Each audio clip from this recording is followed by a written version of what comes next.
अस्सलाम वालेकुम नाजरीन। आज अडियाला जेल के बाहर कोई गैर मामूली सूरत हाल है। कंटेनर्स पहुंचा दिए गए हैं और अडियाला जेल की तरफ जाने वाले तमाम तर रास्तों को बंद कर दिया गया है। हत्ता कि आज GHQ हमला केस की समाअत है अडियाला जेल में और 9 मई के जो मुल्जिमान हैं उन्हें भी अंदर जाने से रोक दिया गया है और कहा गया है कि सिक्योरिटी वजूहात की वजह से हम ये सब कुछ कर रहे हैं। अब ज़रा ये बताते हैं कि ऐसा क्यों है।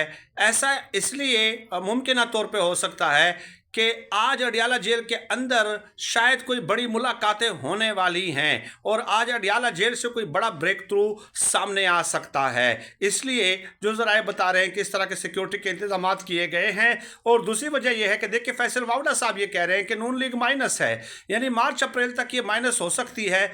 बिलावल मौलाना की मुलाकातें, तो इस मनसूबे पे भी काम हो रहा है। हो सकता है PTI इन हो जाए, नून लीग माइनस